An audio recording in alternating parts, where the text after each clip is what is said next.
এই জন্য নিতাই মহিমা কেন পাইতে নাই বলেছেন ঠাকুর মশাই। হেন নিতাই বিনা ভাই রাধা কৃষ্ণ পাইতে নাই। কিছু আলোচনা আছে সারা জীবন শুনতে হয়, কিন্তু তার নূতনত্ব, তার অভিনবত্ব, তার রসাস্বাদনে আমাদের ক্লান্তি আসে। অনেকেই যদি মনে করেন এই কথা আর কতবার বলবে গো মঙ্গলজি, একই কথা আর কতবার বাজারে বিক্রি করবে। আচ্ছা, আমি আমাদের বলি আপনাদের, ব্যঞ্জন অনেক রকম হয়। অন্ন প্রতিদিন খেতে গিয়ে বলেন কি অন্ন ভালো লাগে না? একথা বলি আমরা কেউ? ব্যঞ্জন অনেক প্রকার, অন্নই তো প্রতিদিন পেতে হয়। তো কেউ কি বলেন অন্ন প্রতিদিন ভালো লাগে না? তো জাগতিক ক্ষুধা নিবৃত্তির অন্ন যদি প্রতিদিন রুচি হয়, গৌর কথা কেন প্রতিদিন রুচি হবে? অলম ভিত্তি ত্যাগ করে হরিকথা শুনতে আগে শুনেছি, এরকম না। সুধীজন, হরিকথাতে কিছু ত্যাগ দরকার। পরীক্ষিত মহারাজ স্বর্গের অমৃত ত্যাগ করে দিলেন হরিকথার জন্য। এটাই তো বাবা, স্বর্গের অমৃত ছেড়ে দিলেন। আমরা মোবাইল ছাড়তে পারি না, তো ভাবি কি করে?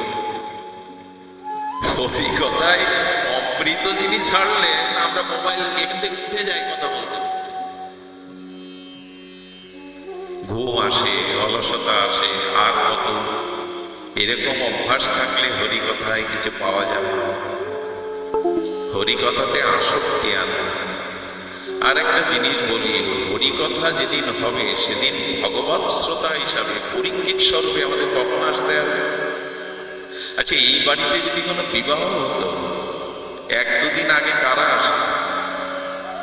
পাড়া প্রতিবেশী, দূরের নিমন্ত্রণকারী লোকজন, না নিজজনরা? যারা দায়িত্ব নেয়, যারা প্রিয়জন, যাদের সাথে সম্বন্ধ আছে, তারা আগে আসে। যাই করে খেয়ে দিয়ে তো আমরা আসি নিমন্ত্রণরা করতে, একটা দেড়টা ঘড়ির দিকে দেখি এখন যাব না, দুটোই যাই, খেয়ে দিয়ে দৌড় মারি। সবার আগে আসে ওই বাড়ির আপনজনরা। তো ভগবানের যারা প্রিয়জন, আপনজন, তারা পাঠকের আগে এসে বসে থাকে। আর তারা যায় কখন? সব কাজ মিটে গেলে বরবধূ বিদায় দেওয়ার পরে চলে যায়। যিনি ব্যাসপীঠের তার শেষে যায়। এই অভ্যাসগুলো আমাদের আনতে হবে। ভালো যদি বেশি থাকেন তাহলে তারা আসবেই আগে, শেষে যাবে। এটা হনুমান করতেন, আগে এসে বসতেন, সবার শেষে যেতেন। দেখুন, আমার মনে হয় কি জানেন, তাকে কেন শ্রদ্ধা করি? আচ্ছা, আমার মতো অর্বাচীন বালকের কথা বসে উনি শুনবেন কেন? কিন্তু ওনাদের হরিকথায় রসবোধ আছে। হোক না বালক, হোক না মূর্খ, বলছে তো গৌর কথা, বলছি তো আমার প্রাণ প্রিয় পরমের কথা, কেন শুনবো না? এটা মহতের অভ্যাস। নিতাই চাঁদের কথা আমরা একটু বলবো এই জন্য যে নিতাইয়ের কৃপা বিনা ভাই, নিতাইয়ের কৃপা বিনা ভাই ব্রজে রাধাকৃষ্ণ পাইতে নাই শব্দটা বেশ রহস্য ব্যঞ্জন। পাইতে নাই যদি পাই, নিতাইয়ের কৃপা বাদে, ওই যে বললেন নিতাইয়ের কৃপা ছাড়া গৌর কৃপা হবে না, আর গৌর কৃপা ছাড়া তো যুগল কৃপা হবে না। যদি পাই, নিতাই বাদে যদি পাই, পাইতে নাই কেন ঠাকুর মশাই এরকম একটা রহস্য দিয়ে দিলেন? রহস্য দিলেন এই জন্য, মধুর চাক পেলাম কিন্তু তাতে মধু পেলাম না। পাওয়ার সাধ্য হল, মধুর চাক পেলাম অথচ তাতে, তেমন নিতাইয়ের করুণা কৃপা ছাড়া ব্রজের রাধা মাধব পাওয়াটা, মধুর চাক পাওয়া, মধু না পাওয়া আস্বাদন হবে না।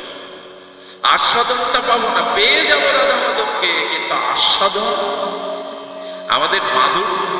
আমাদের মাধুর্য উপাসনা কেন জানেন? রাধা মাধবের উপাসনাটা মাধুর্য দিয়ে, ওইখানে অন্য কোনো উপাচার খাটবে না। ফুল মালা চন্দন যাই দেন, মাধুর্য দিয়ে মধুর মুরতির আস্বাদন পেতে হবে। মাধুর্যটা হলো অন্তরের অনুরাগ, অন্তরের প্রীতি। নিতাই চাঁদ এই প্রেমটাকেই দেবে, এই মাধুর্যটাকেই দেবে। এই জন্য পাবেন না নিতাইকে এড়িয়ে কেউ যুগলও পাবেন না, গৌরকে পাবেন না, আস্বাদন হবে না। জ্বরগ্রস্ত রোগী, পিত্তদোষগ্রস্ত রোগী ভালো লাগে তো খেতে গেছে, বহুদিন পুরনো জ্বরে জিহ্বা তিত হয়ে গেছে, পিত্তদোষ, খেতে ভালো লাগে? নিতাইয়ের কৃপা ছাড়া সবকিছু পাংশা লাগবে, আস্বাদন হবে না। এই জন্য দেখুন নিতাই নিজ মুখে এই অব্যক্ত তত্ত্ব তুলে ধরেছেন। ওরে চোরা, এতদিন বাদে দিলি দর্শন। রঘুনাথ দাস গোস্বামীকে বহু দূরে দেখছেন। কে দেখছেন? কোটি চন্দ্র প্রেমা জ্যোতিপুঞ্জ নিতাই চাঁদ সুরধনী গঙ্গার তীরে শীতল শোভিত বৃক্ষমূলে বসে আছেন, যেন কোটি সূর্য প্রভা, কোটি চন্দ্রের দিব্য বিকিরণ নিয়ে দাদার গোপালকে নিয়ে সুরধনী গঙ্গার সেই পবন স্নিগ্ধে বট বৃক্ষের তলে রাজাধিরাজ রূপে নিত্যানন্দ বসেছে। এই দৃশ্যগুলো কল্পনা করলেও হৃদয় আনন্দে ভরে যায়। নিতাই চাঁদ চারিপাশে তাকাচ্ছেন। নিতাইয়ের চাঁদটা সবসময় ঘুরত, মণিটা এদিক ওদিক ঘুরত কেন? ওগো কে আসিস গৌর, ওগো কে আসিস প্রেম হারা, কে আছিস কলির কবলিত? আমি চারিদিকে দৃষ্টি দিচ্ছি, আমি তোদের উদ্ধার, তোদের প্রেম দানের জন্য এসেছি। পথে প্রান্তরে নিত্যানন্দ বলে চলেছেন, কে নেবে গো কিশোরীর প্রেম, নিতাই ডাকে আয়। লও গো কিশোরীর প্রেম, নিতাই ডাকে। কি প্রেম? বৈকুণ্ঠের প্রেম নয়, কিশোরী রাধারানীর প্রেম দেওয়ার জন্য নিতাই ডাকছেন। লও গো কিশোরীর প্রেম, নিতাই ডাকে। ডেকে ডেকে রাধারানীর মাধুর্য প্রেম কে দেওয়ার আছে? নিতাই ছাড়া কেউ, দ্বিতীয় কেউ নেই। লও কিশোরীর প্রেম, নিতাই ডাকে আয়। আয় হে বদ্ধ কলির জীব, হে কামনা কলুষিত জন্ম মৃত্যু চক্রের আবর্তিত জীব, আনন্দ পাওনি, প্রেম পাওনি, জীবনকে সফল করতে পারোনি, ব্রজের নিকুঞ্জ রস পাওনি, মহাপ্রভু অভিন্ন হৃদয় নিতাই এসে ডেকে ডেকে সেই মাধুর্য প্রেম দিচ্ছেন। এমন দাতা জগতে আর দ্বিতীয় নয়। নিতাই প্রাণ, নিতাই অস্তিত্ব, চন্দনের সুগন্ধ নিতাই, চাঁদের চন্দ্রিমা নিতাই, সমুদ্রের তরঙ্গ নিতাই, গৌরের অভিন্ন প্রেম দাতা নিতাই। নিতাই কৃপা ছাড়া হবে না। আচ্ছা, নিতাই নিতাই এত বলছি, নিতাইয়ের কৃপা বলছি, কোথায় পাবো নিতাইয়ের কৃপা? কোন জায়গায় গেলে নিতাইয়ের কৃপা পাবো? এটি হলো সমষ্টি নিত্যানন্দের কৃপা আপনার ব্যাসটি গুরুদেবের চরণে আছে। স্ব গুরুদেব হলো নিতাই চাঁদের সমষ্টিতে ব্যাসটি রূপ। স্ব গুরুদেবকে নিতাই স্বরূপে সমর্পিত হতে হবে, ভালোবাসতে হবে, প্রেম ভক্তি অর্পণ করতে হবে। ওই ব্যাসটি গুরু স্বরূপ নিত্যানন্দ স্বরূপে গুরুদেবই নিতাই কৃপা দিয়ে দেবে। গুরুদেবকে নিতাই স্বরূপে মনে করি তো শ্রী গুরুদেবের চরণে এরকম ব্যাকুলতা আছে তো? ব্যাসটি গুরু চরণে হলো সমষ্টি নিত্যানন্দের ব্যাসটি স্বরূপ। তাই শ্রী গুরুদেবের কাছে যেতে হবে, তার করুণা নিতে হবে। এই জন্য নিতাই চাঁদ দূর থেকে বলছেন, ওরে চোরা, এতদিন বাদে দিদি দর্শন। একজন মানুষকে চোর বলে ডাকলে কি করতেন আপনারা? এই চোর, এতদিন বাদে এসেছি। যদি আপনাকে বলি, হৃদয় তাকে বলি, সহ্য করতে পারবে? এই চোর, এতদিন বাদে কেন দিলি দর্শন? নিতাইয়ের বড় অদ্ভুত অবধূত মহিমা। চোর বলছেন রঘুনাথ দাস গোস্বামী, তখন দাস গোস্বামী নয়, রঘুনাথকে বলছে, ওরে চোরা, এতদিন বাদে দিলি দর্শন। এই দেখুন নিতাই মহিমা অপকটে, সরল হলে নিষ্কপটে সব কথা বলে দেয়। নিতাই চাঁদ আজ স্বরূপে স্থিতি হয়ে জগৎকে রঘুনাথ দাস গোস্বামীর মাধ্যমে বলছেন, গৌর আমার, আমি না দিলে গৌর পাবে না। ঈশ্বরচন্দ্র বিদ্যাসাগরের সেই ছোট কথা, অপরের বস্তু না বলে নেওয়ার নাম হলো চুরি করা। বিদ্যাসাগর মহাশয়ের এই শব্দটা আমাদের জানা, যে অপরের বস্তু তার আদেশ বা অনুমতি না নিয়ে গ্রহণ করাটাই চুরি করা। ওরে গৌর আমার, আমি গৌর দিতে এসেছি, তুই আমাকে না জানিয়ে আমার চরণে না এসে গৌর পেতে গেছিস, পাবি না, তুই চোর। গৌর আমার 18 বার সংসার ত্যাগ করেছে, 18 বার রেখে যাওয়া প্রহরীদের ফাঁকি দিয়ে 18 বার গৌর চরণে গেছে। শেষবার যখন গেলেন রঘুনাথ, 18 বার প্রহরীদের ফাঁকি দিয়ে ঘরে স্ত্রী পুত্র রেখে রাতের অন্ধকারে দৌড়েছে গৌর চরণে। শেষ বেলা গৌর কি বললেন? মর্কট বৈরাগ্য না কর লোক দেখাইয়া। আরে সংসার ছেড়ে, ইন্দ্র সম ঐশ্বর্য ছেড়ে, তিলোত্তম সম রমণী ছেড়ে, রাজ ঐশ্বর্য ছেড়ে তোমার চরণে 18 বার গেল, তুমি তাকে চরণে নেবে না? বলে ও তো নিতাইয়ের কৃপা পায়নি, তো আমি কি করে নেব? নিতাই তো পৌঁছে দেবে আমার কাছে, ও তো নিতাইয়ের কৃপা পায়নি। উল্টে কিছুটা গালি দিয়ে দিলেন, মর্কট বৈরাগ্য না কর লোক। দেখুন, আমাদের গৈরিক বসন করা সহজ, কিন্তু হৃদয়টা নিষ্কপট সরল করা সহজ না। সাধুর পোশাক পরা সহজ, কিন্তু সাধু হওয়া সহজ না। সাধু কাকে বলে জানে? আচ্ছা, যুদ্ধক্ষেত্রের নীতি কি? যেভাবে হোক কলা কৌশলে শত্রুকে বিনাশ করো, পরাস্ত করে, একটু যুদ্ধের নীতি। রাবণ যুদ্ধ করতে করতে ক্লান্ত হয়ে মাথা ঘুরে পড়ে গেছে রথের উপরে। রামচন্দ্র তীর রেখে দিয়ে রাবণকে বলছেন, যান আহার করে বিশ্রাম করে পুনরায় কাল যুদ্ধে আসবেন। এই কথা কে বলতে পারে? সাধু সহজে হওয়া যায়? রাবণকে বলছে আহার করুন, বিশ্রাম করে কাল যুদ্ধে আসুন। রাবণের ক্ষণিকের মধ্যে মনে হলো, এই জন্য লোক তোমার চরণ চায়, এই জন্য তোমার মহিমা আঘাতে বসে ঘুরে বেড়ায়। আমার মতো শত্রুকেও তুমি পেয়ে বদনা করে আহার করে বিশ্রাম করে সুস্থ হয়ে আসতে বলছো। রাবণের মনে হলে চরণে গিয়ে পড়ি, এত দয়াল এত সরল ভগবান ছাড়া কেউ হয়? কিন্তু অভিমানী রাবণ ধরা দিলেন না। সরলতা আসতো আমাদের মধ্যে, সরলতা না হলে এই রাজ্যের কিছু পাওয়া যাবে না। এই জন্য মহাজন আমাদের এক একটি শব্দ দিয়ে পদ রচনা করেছেন। গাও গাও সবে গৌরাঙ্গের গুণ সরল করিয়া মন। সরল হতে পারিনি, সরল হলেই জ্বালা মিটে যেত, সরল হলে শিশু হতে পারতাম, সরল হলে সাধু হতে পারতাম, সরল হলে অন্যের উপকার ভুলে যেতাম না। বানরগুলো রামের লঙ্কা বিজয়ের পরে প্রভু বসেছেন গাছের তলে, আর বানরগুলো সব মাথার উপরে। কে যেন বলছে, প্রভু বানর লাই দিলে তো মাথায় ওঠে, তুমি ভগবান তোমার পায়ের কাছে থাকবে আর মাথার উপরে। রাম কি বলল জানেন? হাত জোর করে গুরু বশিষ্ঠকে, বিপদের সময় যারা পাশে দাঁড়ায় তাদের মাথা করে রাখতে হয়। আমি নিঃস্ব রিক্ত হয়ে বনবাসী হয়ে ওরাই আমার পেছনে বিপদে। দেখুন, বিপদে যারা আপনার পাশে থাকে তাদের মাথায় রাখবেন, ভুলে যাবেন না কোনোদিন। এই না হলে ভগবান, এই না হলে মর্যাদা পুরুষোত্তম। বানরদের মাথায় নিয়ে বলছেন, ওরা বিপদে আমার পাশে ছিল, তাই ওরা আমার মাথায় থাকার যোগ্য করে দেবে। কত বড় কৃতজ্ঞ! যশোদা মায়ের ননি ভাণ্ড ভেঙে গোপাল খাচ্ছে, যশোদা দেখছে জানলার ফাঁক দিয়ে বানরগুলোকে ডেকে বলছে, তোরা খা।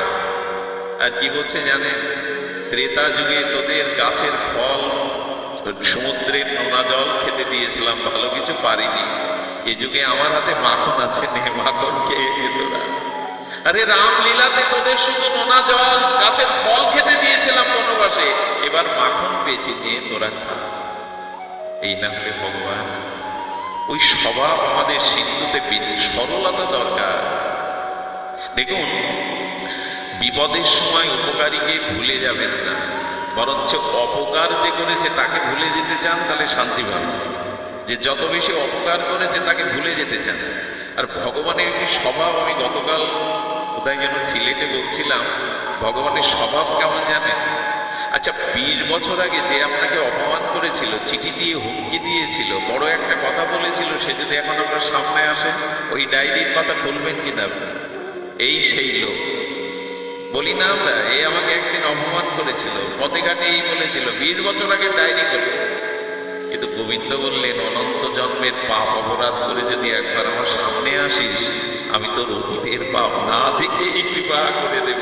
আমার কাছে একবার আয়, আমার কাছে একবার এসে বল, গোবিন্দ আমি তোমার। আমার স্বভাব হলো আমি তোমার অতীত দেখবো না, কৃপা করে দেব। তার কাছে যাওয়ার সময় নেই আমাদের।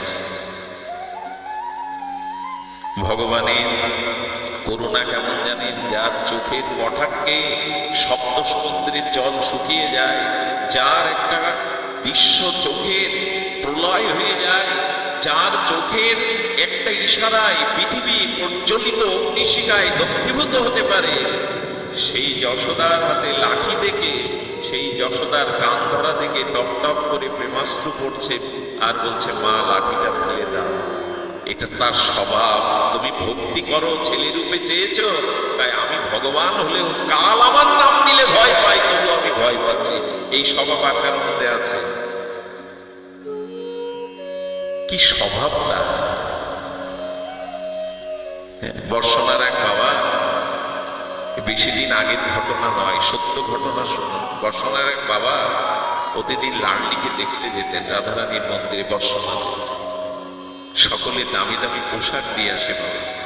পোশাক থেকে ওর মনে জাগে, আমি একটা যদি লাডলিকে জামা পরাতে পারতাম।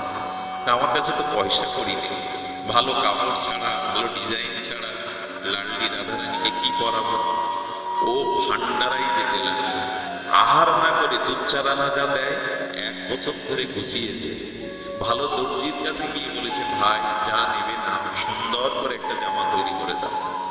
সেই কাপড়ে সুন্দর ডিজাইন করে জামা কাপড় তৈরি করে একটা বরণ ডালাতে ফুল দিয়ে সাজিয়ে মনের আনন্দে যাচ্ছে যে লাডলিকে আজ একটা জামা পরাবো। কেমন দেখাবে আমার প্রেমময়ীকে, আমার লাডলিকে, এই ভেবে যখন সিঁড়ি বেয়ে উপরে উঠছে, একটা বালিকা গায়ে ময়লা কাঙালিনী ভিখারিটা এসে হচ্ছে, বাবা জামাটা আমায় দাও না। মুখের দিকে তাকিয়ে সাধু তো কাউকে উপেক্ষা করে না। এরে মা, এটা তো লাডলিটির জন্য তৈরি করেছি 1 বছর ধরে। বলো, তোমার লাডলির অনেক জামা আছে, আমার যে নেই। তোমার লাডলির অনেক জামা আছে, আমার তো নেই, দাও না। চোখে জল এসে গেছে। কি করবে? স্তম্ভের মতো 1 বছর ধরে পরিকল্পনা করে জামাটা করেছে লাডলি রাধারানীকে দেবে। মেয়েটা শেষ পর্যন্ত না পেয়ে তুলে ছৌ মেরে নিয়ে গেল। ওইখানে বেদনায় বসে গেছে, পারলাম না তোমাকে জামা পরাতে। ভগবানের স্বভাব দেখুন, প্রেমময়ী স্বভাব দেখুন। ওই জামাটা যখন আনেন, তৈরি করেন, ওনার একজন ভজন সাথী ওটা জানতেন। উনি মন্দির দর্শন করে ওর হাত জড়িয়ে ধরে বলছে, ধন্য তুই, ধন্য তোর সাধনা, ধন্য তোর লাডলির প্রেম। আজ তোর জামাটা পরে রাধারানীকে কি মানিয়েছে একবার উপরে দেখে আয়, একবার দেখে হায় ঠাকুরানীকে কি অপরূপ মানিয়েছে। বলেন, ব্যথার উপরে ব্যথা দিচ্ছিস কেন? জামাটা তুই পরাতে পারিনি, রাধারানীকে দিতে পারিনি।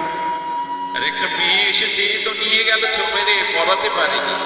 বলে, আমি মিথ্যা বলবো কেন? একবার যা, একবার উপরে গিয়ে দেখে আয়।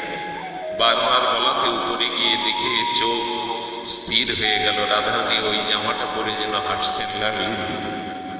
এই হলো তার করুণা স্বভাব। ভগবানের স্বভাব এত নির্মল। একবার ইচ্ছা হলে, প্রেম সেবার একবার ইচ্ছা হলেই তিনি করুণা করবেন। আমার নিতাই চাঁদ এই আশা পূরণের জন্য এসেছেন, সবার কৃপা হস্ত দিয়ে, নিতাইয়ের চাঁদের চরণ দিয়ে।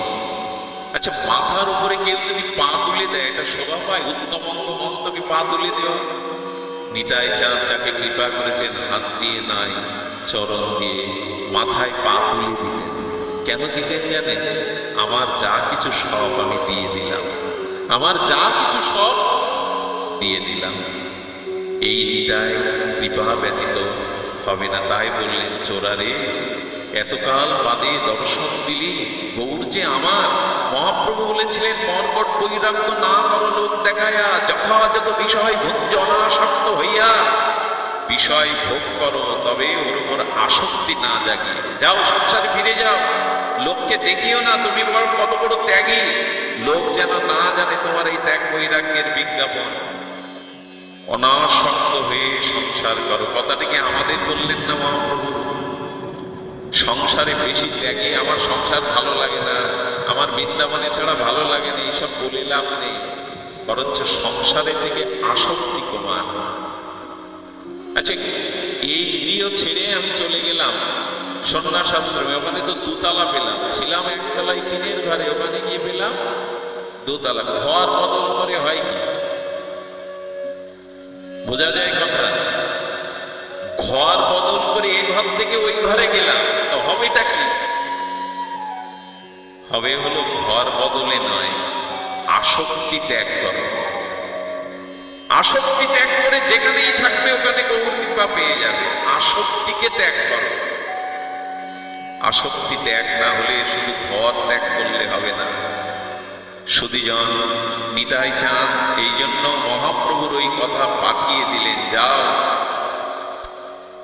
নিতাই চাঁদের চরণে আসার পরে নিতাই চাঁদ বললে, আয়, আজ তোকে দণ্ড দেব, চিড়ে দধি দিয়ে আমার ভক্তগণকে সেবা করো, প্রসন্ন করো।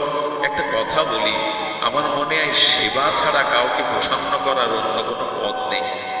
সেবা করা ছাড়া অন্য কোনো পথ নেই। যদি কাউকে প্রসন্ন করতে চান, কৃপা পেতে চান, তবে সেবক হতে হবে, সেবা দেওয়ার ইচ্ছা জাগতে হবে। সেবা অভিলাষ মাগে নরোত্তম দাস। সেবা মানছেন না, সেবা অভিলাষ মানছেন, যেন তোমায় সেবা করতে পারি, এই অভিলাষ হৃদয়ে জাগে। আমাদের সেবা করার ইচ্ছা আছে তো, না সেবা নেওয়ার ইচ্ছা? পাঁচজন বাবার সাথে ঘরে হয়তো প্রসাদ পেতে বসবে, একজনের জাগা না হলে মনে মনে রাগ করে চলে যায়, ধুস জাগা হলো না। সেবা নেওয়ার ইচ্ছা কেন? সেবা দাও। উচ্ছিষ্ট পাতা ফেলাবার দায়িত্ব যদি গোবিন্দ নিজ মাথায় নেয়, তুমি এত সেবা নেওয়ার ইচ্ছা কেন? সেবা আগে দাও। যদি বলেন তোমরাই তো সেবা নাও, সব সেবা তো তোমাদের, চরণ জল, মালা, দক্ষিণা, শাড়ি, কাপড়, অন্নের থালা, সব তো তোমাদের জন্য। একটি কথা বলি, আজকে আমাদের জন্য, বাবাজিদের জন্য যাই যে থালা দেয়, সেবা দেয়, এটার কারণ কি জানেন? ওনারা এই সেবা অনেক জন্ম ধরে করে এসছেন, তাই আজকে পাচ্ছে। এতে হিংসা করা আর এদিকে বাঁকা চোখে তাকাবার নেই যে ওনার চরণ ধুলো, ওনাকে মালা পরালো, ওনাকে বস্ত্র দিল, ওনাকে গীতা দিল, ওনাকে ঘরের মধ্যে থেকে সেবা দিল। অনেক জন্ম সেবা করে করে সেটা ফিরে আসছে ওনার সাথে। সেবা না করলে সেবা কেউ পায় না। সেবা সে করেছে জন্ম জন্মে, তাই সেবা পাচ্ছে। এই জন্য সেবক হতে হবে। আচ্ছা, সেবা নেওয়ায় আনন্দ না দেওয়ায় আনন্দ, কোনটা? এটা মুখে স্বীকার করি, কাজে স্বীকার করি তো। অনেকেই করেন, সবাই যে করেন না তা না। সেবায় দেহ ক্ষয় না করলে কৃষ্ণ প্রেম পাওয়া যাবে না। চন্দন যতদিন অপরকে সুবাসিত করে ক্ষয় না হবে, চন্দন ক্ষয় না হলে সুবাস বেরোবে, তেমন গৌর গোবিন্দ বৈষ্ণব সেবায় দেহ ক্ষয় না করলে কৃপাও কেউ পাবে না। সেবা করো। শাস্ত্রে বলা আছে, কোন যজ্ঞে গিয়ে, কোন বৈষ্ণব অনুষ্ঠানে গিয়ে একজনকে অন্তত একটা পাতা, একজনকে একটা আসন, এক গ্লাস জল না দিয়ে সেবা নেবে না। কাউকে না কাউকে একটু সেবা করে তবে সেবা নেবে, এটাই নিয়ম। এই জন্য সেবার মূর্তি ঠাকুর নরোত্তম অভিলাষ মেগেছেন, সেবা অভিলাষ মাগে নরোত্তম দাস। সদী ভক্তমন্ডলী নিতাই চাঁদ আজ দণ্ড মহোৎসব করলেন, দণ্ডের নামে উৎসব শুরু করে দিলেন। এটাই নিতাই চাঁদের বৈচিত্র্য, বিচিত্রতা। সেই চিরাগতি পাওয়ার জন্য সেদিন দেবলোক থেকে, কত গন্ধর্বলোক থেকে, অলক্ষ্যে কত মুনি ঋষি ভক্তগণ এসেছিল। পানিহাটির সুরধনী গঙ্গার কুলে নয়, অনেকেই গঙ্গার জলে নেবে, হাঁটু সমান, মাজা সমান জলে নেবে। সেই পাতার উপরে নিতাই চাঁদের মহোৎসবে প্রসাদ পেয়ে ধন্য ধন্য করে রঘুনাথকে আশীর্বাদ করতে লাগলো। কিন্তু ঘটনা যেটা না বললেই নয়, নিতাই চাঁদের পাশে একটা আসন পেতে দিলেন নিতাই চাঁদ। নিতাই চাঁদের পাশে একটা আসন পেতে দিলেন। দাদার গোপাল মাঝখানে নিতাই চাঁদের আসন, তার পাশে আরেকটি আসন। সবাই বসে গেছে, নিতাই চাঁদকে বলছেন, খালি আসনটা কার? আহা, গৌর কি প্রেম! খালি আসনটা কার? রঘুনাথকে বললেন, ও রঘু, বিলম্ব নয় রে, আজই তোকে গৌর চরণে সঁপে দেব, আজই দিয়ে দেব, তোর গৌরকে আজই মিলিয়ে দেব। এই আসনটা গৌরের জন্য ডেকে নিতাই চাঁদ চোখ মুদ্রি করে রাখছে। এসো গৌর, এসো প্রাণের প্রাণারা, এসো। তুমি ভক্তের প্রেমের ডাককে তুমি উপেক্ষা করতে পারো না। এসো, আজ তোমার রঘুনাথের চিরাগতি উৎসবে তুমি অংশগ্রহণ করো। এই চিরাগতি তুমি পেয়ে রঘুনাথকে চিরদিনের মতো তোমার চরণে আশ্রয় দাও। নিতাই চাঁদের আদেশকে, নিতাই চাঁদের অনুরোধকে উপেক্ষা করবে মহাপ্রভুর এই ক্ষমতা? ভক্তের প্রার্থনাকে, ভক্তের ব্যাকুলতাকে উপেক্ষা করার মতো শক্তি ভগবানের। প্রেমের ডাকে উপেক্ষা করবে কে? আজ মহাপ্রভু এসে আসনে বসলেন। আহা, সাক্ষাৎ মহাপ্রভুকে রঘুনাথ দর্শন করে ধন্য হলেন। আজ চিরা যদি মহাপ্রভুর বদনে নিতাই চাঁদ তুলে দিলেন। মহাপ্রভু কিছুটা পেয়ে নিতাই চাঁদকে দিলেন, ও রঘু, ও রঘু, এই গৌর চরণে আজ হতে আমি তোমাকে চিরদিনের মতো সমর্পণ করে দিলাম। আজ থেকে তুমি গৌরে। নগদ প্রাপ্তি বাকি নয়। বৃক্ষ রোপণ করবো, ফল পরে পাবো সিজনে, এমন নয়। আমার নিতাইয়ের কন্যা সাক্ষাৎ যেদিনই তাকে দণ্ড দিলেন, মহোৎসব বললেন, ওই দিন গৌর চরণে দিয়ে দিলেন। যা, তো সমস্ত বন্ধন গেল, হয়ে গেলেন গৌরে। নিতাই চাঁদ পাঠাবেন গৌর চরণে। নিষ্কপটে গৌর চরণ 16 বছর সেবা করেছিলেন রঘুনাথ দাস। কয় বছর? 16টা বছর। মাঝখানে একটা কথা না বললে আমি বিশ্রাম করবো, আপনাদের অত্যাচার করবো না। হ্যাঁ, মাঝখানে একটা কথা বলা ভালো। 16 বছরের তীব্র ত্যাগ বৈরাগ্যের মধ্যে দিয়ে রঘুনাথ যেটা গিয়েছিলেন, মহাপ্রভুর চরণে যা গেলে ভক্তের কি হয় দেখুন। রাজপুত্র আজকে সিংহ দুয়ারে, সিংহ দুয়ারে, জগন্নাথের দুয়ারে দাঁড়িয়ে প্রসাদ ভিক্ষা করে পেতেন, হাত বাড়াতেন। পারবো তো আপনি? আহারে, অযাচক ভিত্তিতে দাঁড়িয়ে থাকতেন। কেউ যদি হাতে প্রসাদ দেয়, প্রথমেই 15 দিনের বাংলা হতে পথ, রৌদ্রের তাপে 15 দিনের মধ্যে 3 দিন না 9 দিন প্রসাদ পেয়েছেন, আর পাননি। রৌদ্র পুড়ে সেই তপ কাঞ্চন অঙ্গটা যেন পুড়ে গেছে, আর না খাওয়া ক্লান্ত রঘুনাথকে বললেন, গোবিন্দ, রঘুনাথকে একটু ভালো করে সেবা দাও। 15 দিনের পথযাত্রায় 9 দিনই ভালো করে কিছু মুখে দেয়, এই বলে অনুরাগ। 2 দিনের মাথায় গোবিন্দদাস বলছে, তোমার রঘু আর প্রসাদ পাচ্ছে না। মনে মনে বিরক্তি হয়ে বললেন, বসে বসে প্রসাদ পাওয়ার জন্য কি চরণে এসেছে? বসে বসে প্রসাদ পাওয়ার জন্য? সিংহ দুয়ারে দাঁড়িয়ে হাত পাচ্ছেন। বর্তমান সময়ের 200 কোটি টাকা যাদের নিট বাৎসরিক আয়, সেই রাজপুত্র রঘুনাথ হাত পাচ্ছে। মহাপ্রভুর কানে গেল। মহাপ্রভু ভক্তদের বললেন, সিংহ দুয়ারে হাত পেতে প্রসাদ ভিক্ষা তো বেশ্যার আচার।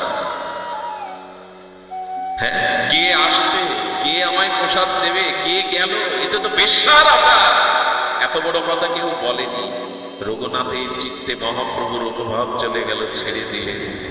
ছেড়ে দেওয়ার পর কোথায় গেলেন জানেন? ছত্রে, যেখানে ভক্তদের প্রসাদ দেওয়া হয়, সেই প্রসাদ উচ্ছিষ্ট ফেলে যেখানে ভক্তরা চলে যায়, সেই ছত্রের উচ্ছিষ্ট প্রসাদ পেতে লাগলেন রঘুনাথ। তারপরেও তার ভেতরে গৌর অনুরাগ, নিত্যানন্দের ত্যাগ বৈরাগ্য জেগে উঠল। এভাবে কেন পাবো, এইভাবে কেন পাবো? তারপর থেকে শুরু হলো এই রাতের অন্ধকারে ড্রেনের থেকে ওই প্রসাদ তুলে পাওয়া। একবার ভাবতে পারেন, মুখে মুখে গৌর পাওয়া যাবে, মুখে মুখে প্রেম ভক্তি পাওয়া যাবে।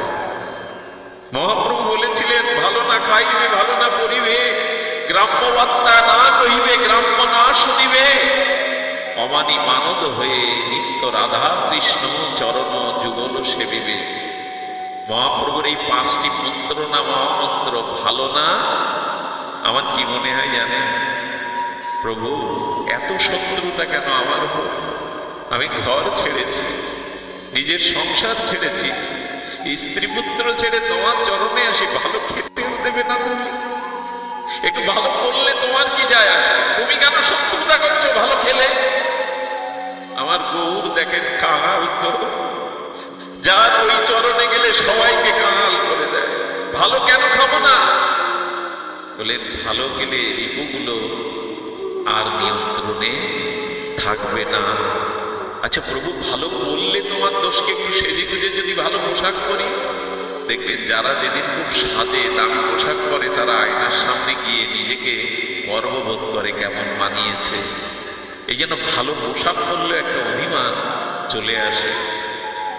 প্রাতঃস্মরণীয় মুরারি মোহন বাবাকে দেখেছি 3 মাস তার থানটা কাছে নেই, ব্রজের ধুলা গড়াগড়ি দিতে দিতে থানটা তামা হয়ে গেছে। ওই থানটা পরেই জীবন কাটিয়েছে। ব্রজের ধুলাতে কাঁদাতে ভক্তের চরণ ধুলিতে ধানটা তামাটে হয়ে গেছে কাছে। ওরা পাবে না তো আমি পাবো। মহাপ্রভুর ভালো পোশাক পরলে অভিমান আসে। আর কি বললেন, গ্রাম্য কথা শোনো না, সাংসারিক আলোচনা, গ্রামের আলোচনা, কার সংসারে কি ঘটছে, এই গ্রাম্য কথা বললে মনটা কৃষ্ণ প্রেম থেকে দূরে সরে যাবে।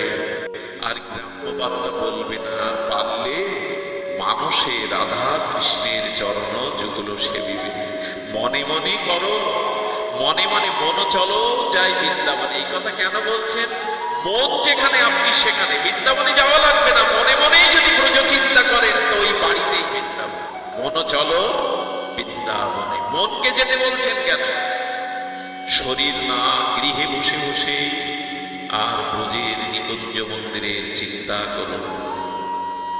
আমাদের একজন মহাত্মাকে বলেছিলেন, বাড়ি ফিরে চলুন, মন্দির করে দেব, ওখানেই যুগল এনে করবেন। আপনি বাড়ি গেলে তো মন্দির তৈরি করবেন, আর বৃন্দাবনে কুঞ্জে কুঞ্জেই রাধা মাধবের প্রেম মন্দির, ওটা তো তৈরি করতে হবে। এখানে কুঞ্জে কুঞ্জে প্রেম মন্দির। এই জন্য মনটাকে ব্রজে রাখুন না। আচ্ছা, আজকে আমরা সারাদিনে কোন নবদ্বীপ বা বৃন্দাবনের লীলা স্মরণ করেছি বলে? ব্রজে তো যাইনি, লীলা নিয়ে তো ব্রজে একবার ঘুরে আসেনি মনটাকে নিয়ে। এটা অভ্যাস করুন, প্রতিদিন একটা করে লীলা ব্রজে গিয়ে অনুভব করে আসবেন। এতে কি হবে জানেন? এই ভাবতে ভাবতে স্মরণ করতে করতে মৃত্যুর দিন হয়তো এই লীলা বৃন্দাবন স্ফুরণ হয়ে যাবে। মৃত্যুর দিন অন্তত বৃন্দাবন চিন্তায় আসবে। তো এই নিত্যানন্দ প্রভু গৌর চরণে দিলেন। গৌর চরণে 16 বছরের ত্যাগ বৈরাগ্য মূর্তি নিয়ে যখন গৌর অপ্রকট হলেন, আর রঘুনাথ দাস গোস্বামী ভালোবাসা কাকে বলেন? এখন তো অন্যকে ভালোবেসে মানুষ বিষ খায়। একটা যুবতী মেয়ে পেল না রক্ত মাংসের, তাতে বিষ খেয়ে মারা যায়। আর এরা হচ্ছে কি জন্য? দেখেন, আমার গৌর নেই, আমার আনন্দের হাট ভেঙে গেছে, আমার জীবনের আর কিছু নেই, এই জন্য ভৃগুপাত করে গোবর্ধন থেকে লাফিয়ে মরবে বলে ছুটে চলেছে রঘুনাথ। আমার গৌর নেই তো এই দেহের ওকে লাভ নেই। একটা যুবতীর জন্য বিষ খাবো, চিঠি লিখে মরবো, এইটা কি জীবন? এই পাগলামি, এগুলো উগ্র কামের উগ্রতা। সমাজ এখানেই বেঁধে গেছে। আরে গৌরের জন্য মরতে যাচ্ছে, বড় তো ভগবানের জন্য ছুটে যাচ্ছে, ভৃগুপাত করে জীবন অবসান করবে। গিয়ে রূপ সনাতনকে আমার গৌর বলছে, গরু ও সনাতন, আমার রঘু বড় ব্যথা পেয়েছে, আমার অপ্রকাটে রঘুর জীবন বড় বিষময় হয়ে গেছে। রঘুকে দ্বিতীয় ভাই করে কোলে টেনে নাও। রূপ সনাতনকে মহাপ্রভু আদেশ দিচ্ছেন, তোমাদের তৃতীয় ভাই করে আমার রঘুকে বুকে টেনে নাও। ও বড় ব্যথা বুকে নিয়ে বৃন্দাবনে মরতে যাচ্ছে। স্বপ্নেতে আদেশ দিলেন রঘুনাথ রূপ গোস্বামীকে, আদর করে বুকে নিয়ে বললেন, ভাই রে, মরলে কি আর কৃষ্ণ পাওয়া যায়, রাধারানীকে পাওয়া যায়? আদর করে নিয়ে দুঃখ ভুলিয়ে বললেন, এই রাধা কুণ্ড তটে পড়ে থাকো, এখানে পড়ে থাকো, তুমি আজকে আমাদের ভাই। আজ আমরাও যারা এ পথে এসেছি, আমরাও যেন ভাইয়ের মতো আচরণ করি একে অপরের সাথে। আর এই ভাগবত, এই ভক্তি, এই ভজন এক অনন্য জিনিস। কই, আপনাদের সাথে তো আমার রক্তের সম্পর্ক নেই। আপনাদের দেখলে এত ভালো লাগে কেন? আপনাদের দেখলে কেন নিজ মনে মনে হয়? এই হলো ভক্তিপথের পাওয়া। অজানা অচেনা, স্বার্থ নেই, লেনা দেনা, দেনা পাওনা নেই, তবু মনে হয় কত জন্মের চেনা, কত জন্মের আপন। মহাপ্রভু এই প্রেম দিয়েই তো আমাদের বাঁধতে চেয়েছিলেন। সুদীজন রঘুনাথ যেন শান্তি পেলেন, জীবন ফিরে পেলেন। শুরু হলো তার রাধাকুণ্ড তটে অপদিন 3 বেলা রাধাকুণ্ডে স্নান, 1 লক্ষ নাম জপ, 2000 বার বৈষ্ণব প্রণাম। অপদিত রাধাকুণ্ডে 3 বেলা স্নান, আর কি?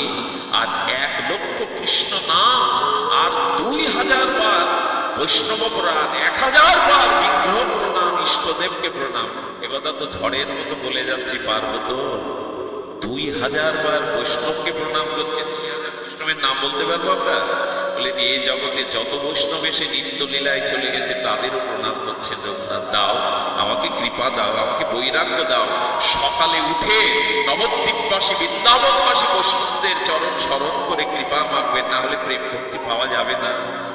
আমি একটা কথা বলি, কোনো সংকটে পেলে, বিপদে পেলে রাধারানীকে জানাবার দরকার নেই, কোনো মহাত্মাকে স্মরণ করবেন, কোন শুদ্ধ ভজনানন্দী মহাত্মাকে স্মরণ করবেন, কৃপা এসে যাবে, করুণা এসে যাবে।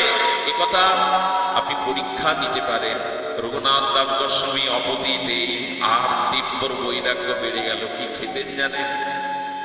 সংসার ছেড়েছেন ভালো মন্দ খাওয়া ছেড়ে দিয়ে, আর রাধা মাধবের বিরহে তিনি অন্ন ছেড়ে দিয়েছেন, আর গৌর বিরহে তিনি ফল জলও ছেড়েছেন।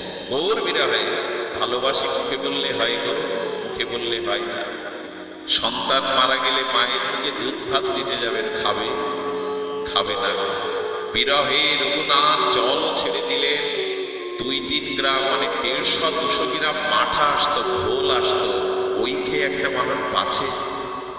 200 গ্রাম মাঠা ঘোল ব্রজবাসীদের দুয়ার থেকে আসতো, ওই খেয়ে 1 লক্ষ নাম, 2000 দণ্ডবত, 1000 বিগ্রহ দণ্ডবত এই করত। আর রঘুনাথ দাস গোস্বামী সেই তীব্র বৈরাগ্য, এটা ভাষায় নয়, অনুভবের বিষয়। রাধা কুণ্ডের তীরে বসে সগণ নিঃশ্বাস ছেড়ে ধুলায় দূষণিত রঘুনাথ কেঁদে চলেছে। মুখে বাক্য না হয় স্ফুরণ, চোখের জলে গদগদ কণ্ঠে ওই একটি মাত্র মন্ত্র রাধা কুণ্ডের আকার বাতাসকে মোহিত করে।